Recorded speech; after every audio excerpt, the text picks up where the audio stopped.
साथियों, जय श्री राम। आइए, अभी कुछ राजनीतिक हलचलें बहुत तेजी से शुमार पर हैं।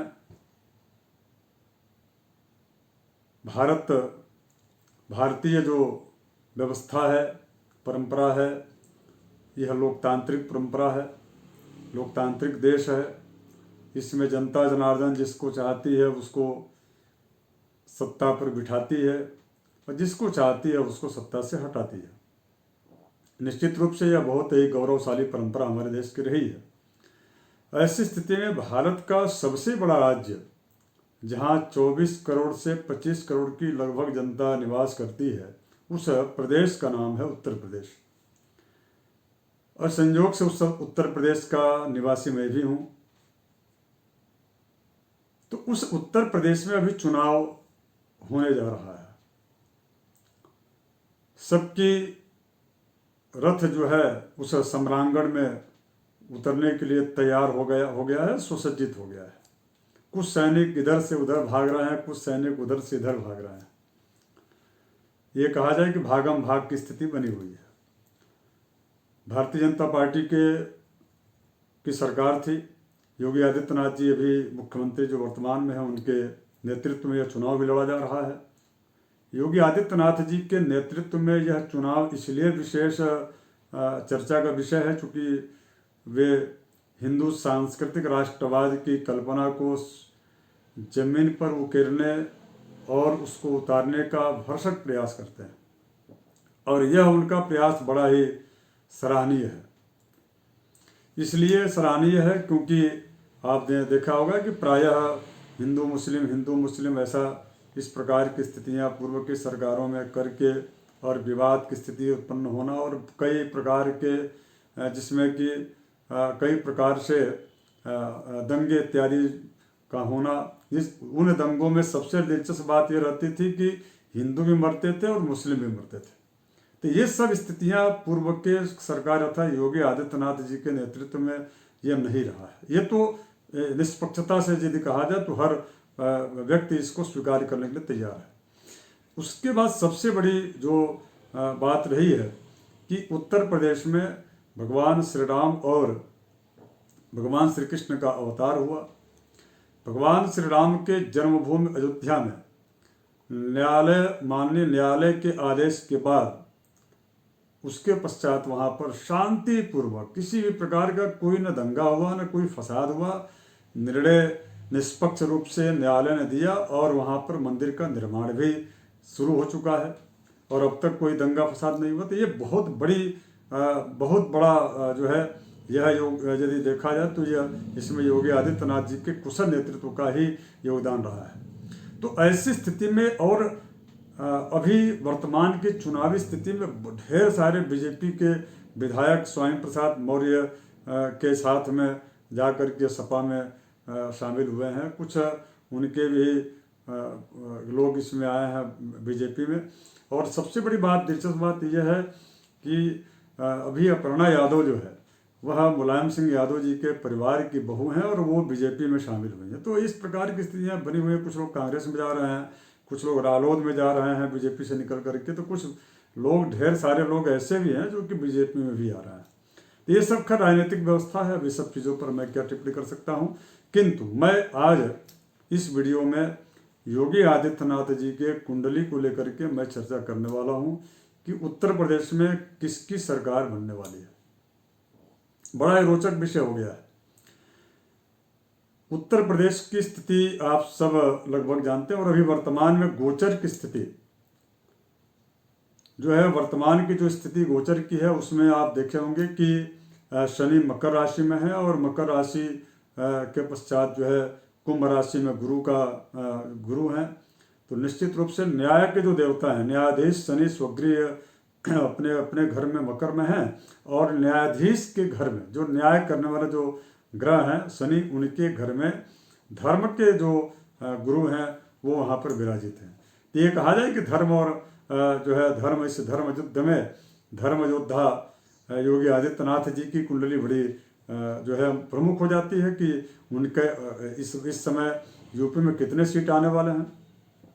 तो जब हम उनके योगी आदित्यनाथ जी की कुंडली का जब हम समीक्षा करते हैं तो उसमें 29 दिसंबर 1971 में योगी आदित्यनाथ जी का जन्म सायं 7:47 स्थान पंचूर नामक स्थान में उनका जन्म हुआ था। उसके आधार पर हम कुंडली निकालते हैं तो इनकी कर्क लग्न की कुंडली होती है। और कर्क लग्न की कुंडली निश्चित रूप से 7वें स्थान में शुक्र और राहु हैं, तो निश्चित रूप से इनके भार्या जो है मारक हो जाता है। इस प्रकार की स्थिति होने से अर्थात यह जो इसीलिए संत भी इनको कहा जाए कि इन्होंने वानप्रस्थ जीवन जीने का निर्णय लिया और वह लगभग जो है वानप्रस्थ जीवन राष्ट्र के कल्याण के, राष्ट्र के हित में सुनियोजित भी है। इसके साथ साथ में इनके भाग्य स्थान में मंगल है। ये शुरू से नेतृत्व करने की क्षमता, नेतृत्व करने की स्थिति इनकी बनी रही है।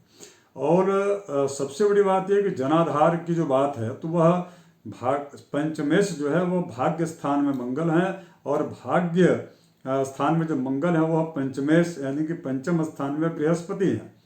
ये जो स्थिति है, यह स्थिति कहीं ना कहीं मठ महंत और धार्मिकता, हिंदुत्व इस प्रकार की स्थितियां जो है निर्मित रही हैं।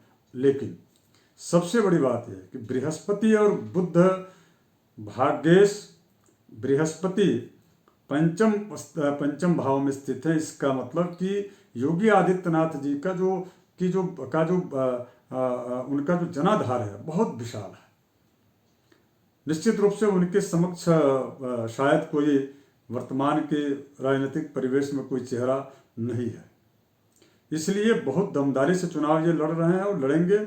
और उसके बाद से यदि गोचर की स्थिति देखा जाए वर्तमान में, पहली बात तो इनकी जन्म कुंडली के आधार पर यदि विंशोत्तरी महादशा की बात की जाए तो शनि की महादशा भी वर्तमान में चल रही है। निश्चित रूप से बीजेपी से बहुत सारे जो विधायक या मंत्री पदस्थ जो गए हैं अन्य पार्टियों में, तो इसमें कहीं ना कहीं शनि की महादशा में शनि का अंतर्दशा जो कि 26/11/2019 से लेकर के और 29/11/2022 तक रहने वाला है। तो ऐसी स्थिति में वर्तमान में अभी 19 जो है नवंबर 2021 से 22 जनवरी 2022 तक शनि की महादशा में शनि की अंतर्दशा और उसमें मंगल का प्रत्यंतरदशा, यह निश्चित रूप से आपस में दोनों ही अग्नि कारक थे और विस्फोट हुआ। पार्टी में से कुछ लोग टूटकर चले गए, उसका परिणाम भी देखा गया। किंतु अब इसके आगे क्या, तो इसकी आगे की स्थिति ये बन रही है कि शनि की महादशा में शनि का अंतर्दशा और उसमें पुनः जो है मंगल और उसके पश्चात राहु की जो अंतर्दशा रहेगी। निश्चित रूप से 7वें स्थान में राहु केवल मात्र स्त्री भार्या मारक थे, किंतु सत्ता में वापसी का रास्ता भी यही राहु तय कर रहा है, अर्थात पूर्ण बहुमत से। और सबसे बड़ी बात यह कि जो है 403 सीटें हैं और लग्न स्थान में कर्क यानी कि 4 अंक है और 7वें स्थान में जो है मकर है यानी कि 40 होता है। और 40 को यदि इनके जनाधार अर्थात जो है जनाधार का जो भाव है यानी कि पंचम भाव, पंचमेश चूंकि 8वां, तो यदि उसको इस प्रकार की स्थिति से देखा जाए तो यदि इसको डिवाइड किया जाए तो निश्चित रूप से 5 होता है। और 5 का मतलब यह होता है कि 5 अंक का जो मूलांक होता है, अर्थात वो जो है होता है 230, अर्थात जो है 2 और 3 यानी कि 2 और 3 230 जो है इतना सीट तो इनकी वहाँ पर अर्थात भारतीय जनता पार्टी की तो आने ही वाली है। किंतु ये तो केवल मात्र इनकी कुंडली के आधार पर हो गया। अगर यदि इसी चीज को गोचर के आधार पर जो वर्तमान के विंशोत्तरी महादशा और गोचर की स्थिति दोनों का यदि तुलनात्मक अध्ययन करते हैं तो मैं आपको दावे के साथ कह सकता हूं कि 310 सीटों से ऊपर सीटें भारतीय जनता पार्टी की उत्तर प्रदेश के इस विधानसभा चुनाव में योगी आदित्यनाथ जी के नेतृत्व में आने वाली है। ऐसा मेरा ज्योतिष का पूर्वानुमान है। इसके पूर्व भी हमने जब लोकसभा का चुनाव जब हुआ था उस समय माननीय मोदी जी के नेतृत्व में चुनाव लड़ा गया, उसमें भी हमने सीटों के बारे में बताया था। आपने देखा होगा, हमारे यूट्यूब चैनल पर वो वीडियो अभी पड़ा हुआ है। उस समय बहुत सारे विरोध, बहुत सारी चीजें थी, लेकिन इस बार चूंकि मंगल शुक्र जो है गोचर में 7वें स्थान में गुरु के घर में यानी कि धनु राशि में है, और वह जो मंगल और शुक्र है, चूंकि भाग्य स्थान में मंगल है, तो निश्चित रूप से बहुत ही शुभकारक है। सूर्य और शनि, ये शनि चूंकि अस्त है और सूर्य के साथ और बुध भी अस्त है, और सूर्य के साथ ये तीनों के तीनों ग्रह मकर राशि में 8वें भाव में स्थित हैं। अर्थात यदि 8वें भाव में स्थित होते हैं शनि, तो निश्चित रूप से वह शुभकारक हो जाते हैं। सूर्य के साथ हैं तो निश्चित रूप से यह नेतृत्व करने की क्षमता, यानी कि बहुत ही चौंकाने वाली परिस्थितियां उत्पन्न होती हैं। और वो जो जिस राहु की में बात मैंने किया, तो भाग्य स्थान में कुंभ राशि में बृहस्पति यदि जा रहे हैं, तो निश्चित रूप से आप मान के चलिए कि बृहस्पति के जाने की वजह से जो उनका जो भगवा वस्त्र का पहनावा, संत का वेश और इस प्रकार का जो आभा मंडल है, वह आभा मंडल लोगों के दिलों तक उतरा है। और भारतीय जनता पार्टी विशेष रूप से इसीलिए उनको चेहरा बना करके चुनाव में आई है, चूंकि उनका पूर्व का जो कार्य है, और इसके साथ साथ में इनके जितने भी कार्य हुए हैं, चाहे वो दीपावली उत्सव को लेकर के हो, या बाबा काशी विश्वनाथ मंदिर के जो है विश्वनाथ कॉरिडोर की स्थिति हो, या मथुरा में जाकर के इस प्रकार का भगवान श्री कृष्ण के जन्म स्थान को लेकर के दिया गया जो बयान है, तो आदि जो चीज़ें हैं, इन सारी चीज़ों का कहीं न कहीं संबंध गुरु से ही है। तो बृहस्पति जो होता है तन, धन और धर्म और जनाधार का प्रतीक होता है, परिचायक होता है। योगी आदित्यनाथ जी का पूर्व की अपेक्षा भी जनाधार बढ़ा है। इसलिए मैं दावे के साथ ये कह सकता हूँ ज्योतिष के आधार पर, मैं अपने जो दर्शक हैं उनको, कि योगी आदित्यनाथ जी की सरकार उत्तर प्रदेश में बन रही है। हाँ, ये भी निश्चित रूप से है कि इस बार जो सरकार बनाने के लिए बहुत सारे जो राजनीतिक स्थितियां होती, उसमें अखिलेश यादव जी का नेतृत्व भी उत्तर प्रदेश में बहुत ही प्रभावी रहने वाला है।